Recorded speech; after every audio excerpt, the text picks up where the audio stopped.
नमस्कार, मैं डॉक्टर शिप्रा मिश्रा। मेरी कविता आपको समर्पित है। यह कविता मैंने अपने पिता पर लिखा है और यह एक सुखद या दुखद संयोग है कि आज ही स्वतंत्रता दिवस पर मेरे पिता डॉक्टर बलराम मिश्रा हम सबको छोड़कर परम ब्रह्म में लीन हो गए थे। आज उनको याद करने का भी दिन है। शायद उन्हें स्वतंत्रता बहुत पसंद थी। स्वयं मुक्त होकर हमें भी मुक्त कर दिया। निर्बंध होना उनके व्यक्तित्व की मौलिकता थी।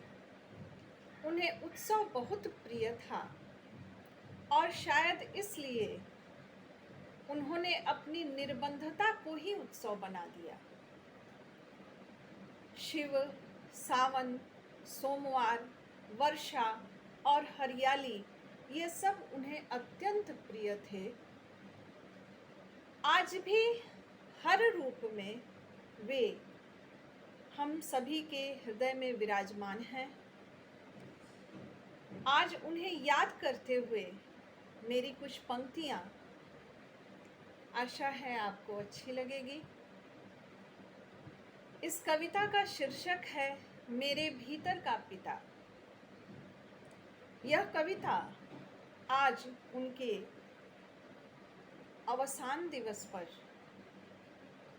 मैंने लिखा और आप सभी के सामने मैं प्रस्तुत कर रही हूँ।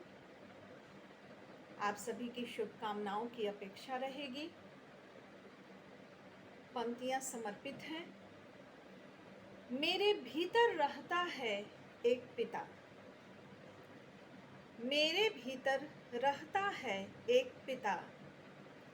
जब मैं देखती हूँ उसकी आँखों से, जब मैं सुनती हूँ उसी के कानों से, जब मैं बोलती हूँ उसी की भाषा, जब मैं महसूसती हूँ उसी की संवेदनाएं, मेरे भीतर हमेशा होता है एक पिता जो संकेत करता है जब मैं विचलित होती हूँ। वह संकेत करता है जब मेरे सभी द्वार एक साथ हो जाते हैं बंद। वह संकेत करता है जब मेरे सभी द्वार एक साथ हो जाते हैं बंद।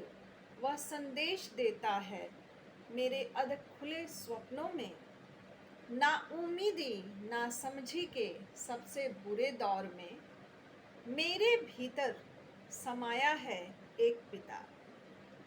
जब मैं डांट लगाती हूँ अपने दिशाहीन बच्चों को, कभी सबक सिखाती हूँ उन दिग्भ्रमित छात्रों को, मैं पुचकारती हूँ स्नेह से उन्हें कलेजे से लगाकर और उन पर मरहम भी लगाती हूँ मुस्कुराकर। मेरे भीतर रमता है दिन रात एक पिता जो मुझे कड़वी दवाइयाँ पिलाता है बड़े मनुहार से और काट कर देता है अपने ही हाथों कुछ फल, अंडे और दूध।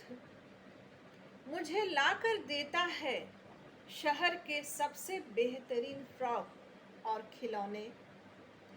मेरी छोटी सी चोट पर सो नहीं पाता वह रात भर। मेरे भीतर सचमुच रहता है एक पिता।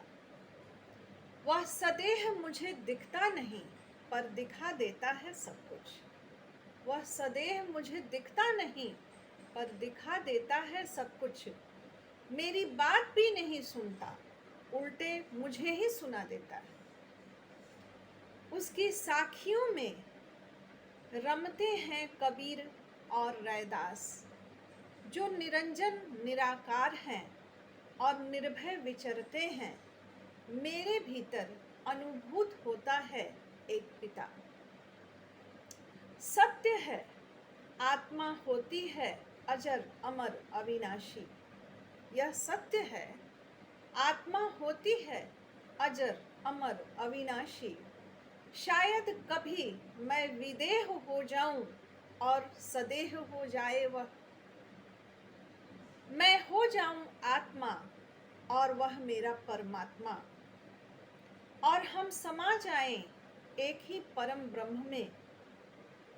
और तब उसके भीतर भी समाहित हो जाए एक आत्मजा, जो देह के बंधन से विमुक्त हो, सर्वथा उन्मुक्त इस संपूर्ण ब्रह्मांड में परिव्याप्त, परिपूर्ण सृष्टि की आदि कथा सी, न माया न मोहपाश, एक ऐसा प्रेमाख्यान जो आत्मा आत्मजा का हो, एक ऐसा प्रेमाख्यान जो आत्मा आत्मजा का हो, मेरे भीतर सदैव सर्वदा अभिभूत रहता है एक पिता।